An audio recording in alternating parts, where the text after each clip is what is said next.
Guitar Collector Guy presents Old Red, my Relic Telecaster build. If you like this video, click like, subscribe, and notify. I have learned very quickly that producing videos for YouTube is like having a large group of virtual people looking over my shoulder and giving opinions and comments about everything I'm doing in my shop while working on a guitar. I really enjoy sharing my project journeys with all of you. Sometimes it can be a little unusual if it's a polarizing subject like relicing a guitar. I've done one video on this subject prior to this one, and it's amazing how strong of opinions people have on this subject matter. It was a surprise to me. People either like relicing or they really dislike relicing, and they will let you know. Please know that I respect your opinions and views on this subject. We all have our own opinions about things, and that's what makes us human. I completely agree that someone should not take a valuable, vintage, collectible, or new guitar and relic it. To me, that would just be a sin. At the end of the day, though, it's just my opinion, and whatever someone else does to their own guitar is their own business. In this project, I did not take a new or even a used guitar and relic it. I ordered parts that were either already reliced or were damaged. My intent was to build a relic guitar. I found an ash Telecaster body where the paint job had been damaged. The cool thing, it was a nitro paint job, and I got it for really cheap. To relic the body, I used a heat gun and a putty knife to remove the paint in areas where I felt would represent normal wear. I had to be very careful to not leave the heat gun in place for too long. Nitrocellulose paint will actually ignite from the heat, and it did it a few times when I first started the project. The cool thing is the marks it made actually made the relicing look more realistic. I did research online to find example pictures that depicted natural wear from use over the life of the guitar, and I focused on those areas and removed just what I think would be gone. Once I was done removing the paint, I used steel wool to remove any rough edges and to stop the continued flaking of the paint. The wood that is exposed, in my opinion, was too bright and new looking. I took and applied several applications of brown shoe polish to these areas, and this made the exposed wood look older and dirty and more natural. I ended up coming back at the end and adding belt buckle wear on the back of the body. I had forgotten to work on the back. I followed the same set of steps and also matched it against photos of real aged Telecasters.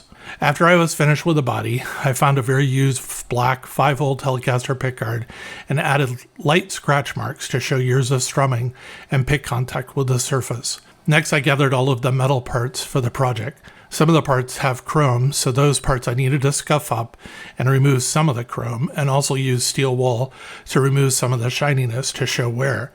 Then I gave everything a very quick bath in ferric chloride to corrode and etch the bare or exposed metal. Just a note about ferric chloride. Ferric chloride, also known as iron chloride, is a chemical compound that is a reddish-brown liquid with a pungent odor.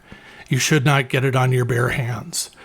Ferric chloride is used for water treatment, wastewater treatment, removing impurities in water so you can drink it, and in this case, etching circuit boards.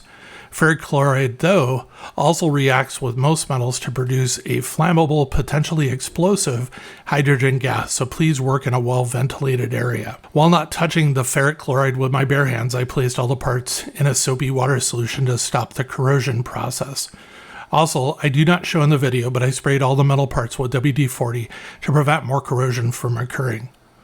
One of the criticisms I received on my last relicing video is I did not treat all of the metal. This time I think I pretty much got everything that is exposed and viewable on the guitar. The neck, I already had a Relic Telecaster neck from Mr. G.508 on eBay. I really like his guitar neck, and to be honest with you, I really would not produce something better on my own. The pickups in this guitar are a set I pulled out of a classic vibe Squier Telecaster, and the wiring harness is one I built myself based upon the modern wiring circuit designed for a Telecaster. Final notes. I love new shiny guitars. I try my best to keep my guitars clean and safe so I can experience this pristine state for as long as I possibly can. I invest in quality cases to store them in. I am the guy who the first time I put a ding in the finish on my guitar, I basically have a panic attack. The only thing I have a penchant for with Relic guitars is I like Relic necks because they feel great to play because they're already broken in. It's kind of like buying pre-washed blue jeans. This may be the last relicing project that I do. I don't know. It's not something that I really like to do to guitars. It is kind of fun though, the 2 projects that I did. I just wanted to do the 2 projects to see what the processes were and to go through the experience. Personally, I do not like it when folks over-relic their guitars or relic them in a fashion that just does not make sense when compared to a guitar that has been naturally worn by habitual use over a very long time. I'm sure I'll get all of the comments telling me how much folks hate that people do this to a perfectly good guitar. Remember, this guitar did not exist before I assembled it and relic'd it. I like how this project turned out.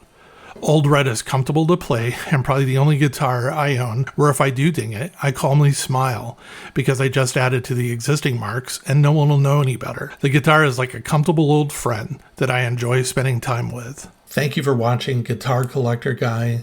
Really appreciate you being here. Hope you come back and watch more. If you like this video, click like, subscribe, and notify.